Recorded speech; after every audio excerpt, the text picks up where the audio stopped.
Hey, Robert here.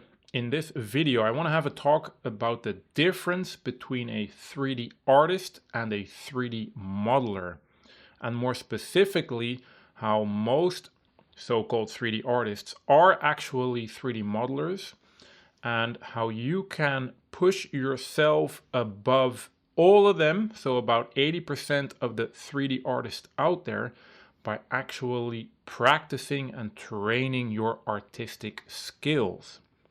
But before we dive into that video, my name is Robert. I've been a 3D game artist for 22 years already, and the last 8 I've been running Mesh Masters, my own art studio, where together with a small team we deliver client work. And the last year we've been expanding what we do by taking everything we learned, both from the 3D art standpoint, but also from all the business work we had to do, the freelancing, the management, the admin, to especially give that back to the community and train other 3D artists, like probably yourself, into becoming that high-level professional that knows 3D, but also the business side of our world. But back to the video.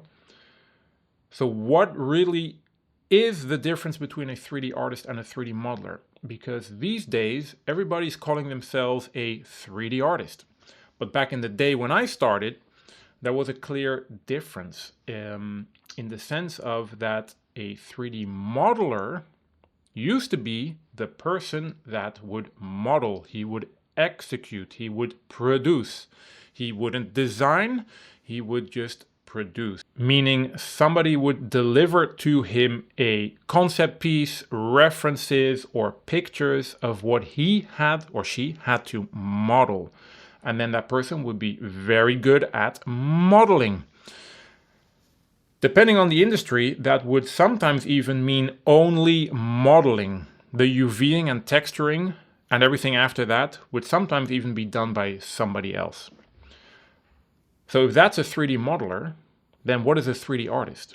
So a 3D artist is all of that, so they know how to model high-level models and 3D objects, but they also are the artist. They know how to design, they understand art fundamentals, they can take a creative brief, a design brief, like for example, we need a vehicle that conveys emotion ABC, and that needs to fit in our art direction. And then that 3D artist can not only make the model, but he can design it. He can create it from scratch. That doesn't mean, especially in our current 3D world, that you have to do it from completely zero, even though in some positions and jobs that definitely happens. But it will often mean you will still get like some sort of concept piece, but you'll still have to create your own design around it.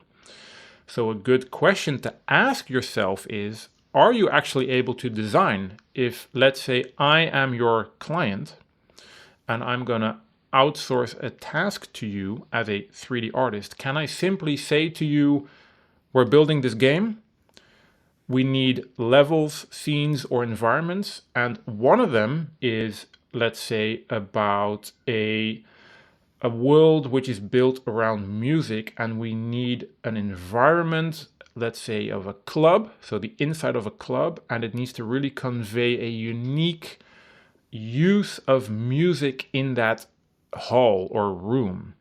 Can you then design that, go through those steps professionally, and in the end deliver that scene in engine fully complete?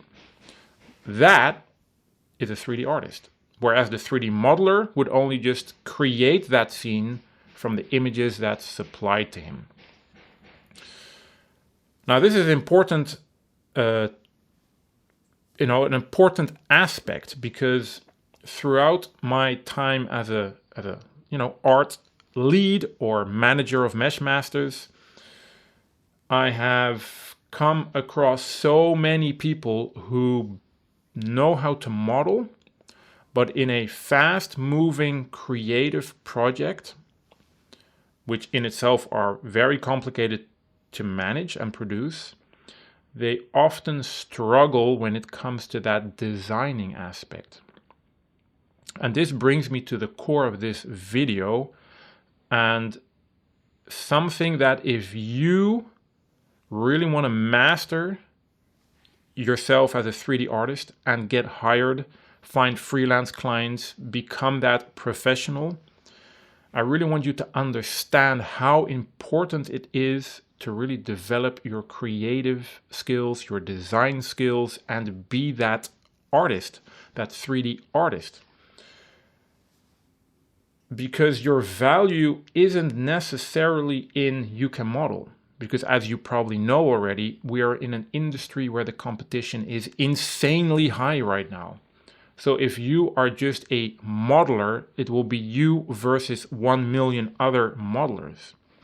But if you are that true 3D artist, that person that understands art direction, that can apply art direction, that can, again, tap into your own creativity and funnel it into the art direction of a project and design things from scratch, you're so above most other people, because at that point, a lead, an art director, CEO of a company who's building a game project or a VR project, they can really slot you into their production team and the whole production burn, really, in such an efficient way, and they can then let you go so they don't have to hold your hands, and you can produce to a good high level that immediately slots into the project and art direction. So don't underestimate how important it is as you as a 3D artist or 3D modeler to really also practice your art direction, designing, and creativity skills. You will become truly immediately above 80% of the people out there. The question is then, how do you practice that? How do you tackle that? How do you become that artist? And this is, for us, in my opinion, a bit of a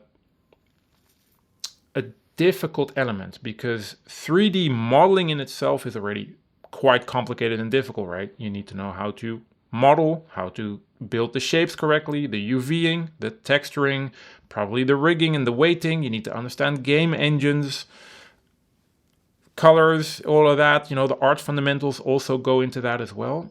But then how do you also build the creativity and the design? In my opinion, and how I tackled it myself, was to really take a step back, maybe even away from 3D, and go back to the basics. And with the basics, I mean, maybe you should just pick up drawing or sculpting in real life, you know, with clay. Really back to the basics. Painting, whatever it is.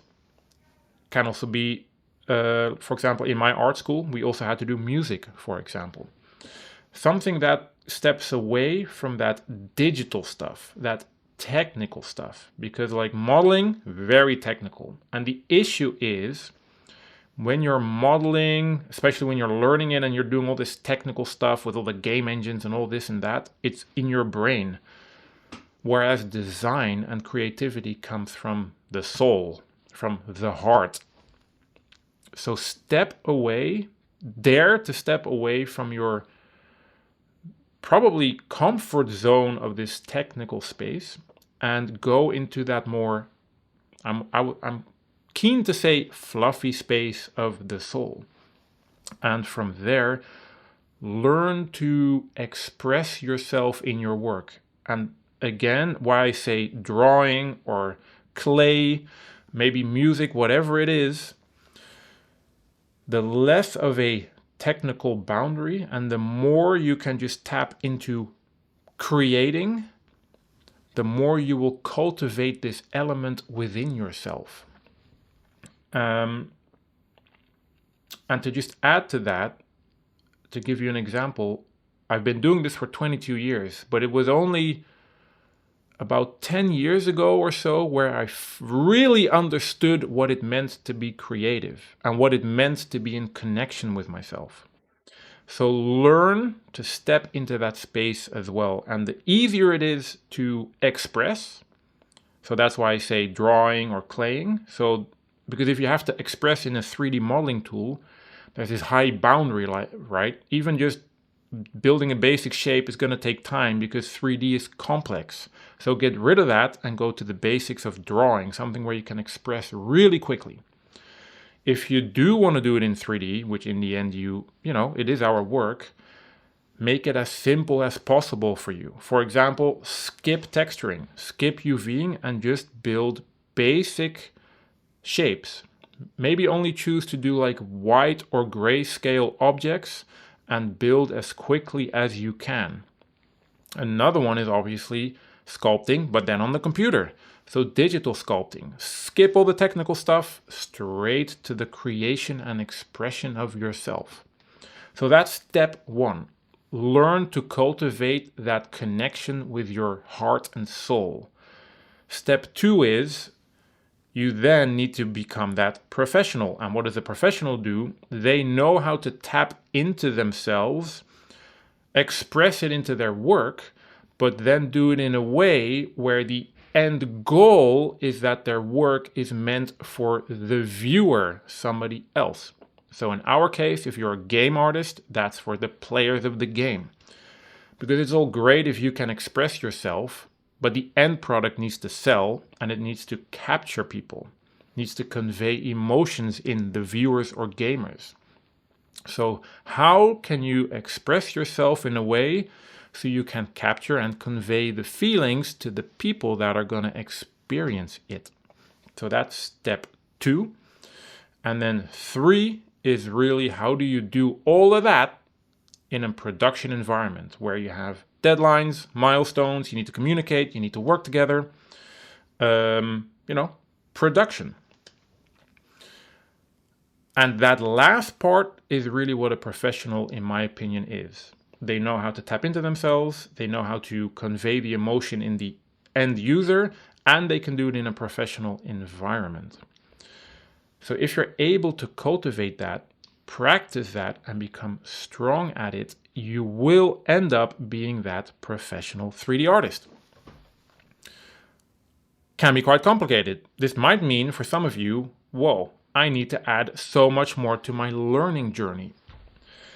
And that's why I often say, the work we do, I consider it rocket science. It is complicated. You need to be technical, you need to model, you need to be creative, you need to be that professional, you need to understand game engines and shaders and all this and that.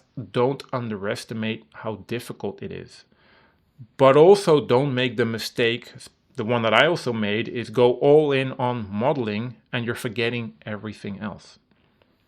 So the big takeaway of this video that I want you to really realize is, yes, you need to be the good modeler, but don't forget about your design and creativity skills as well.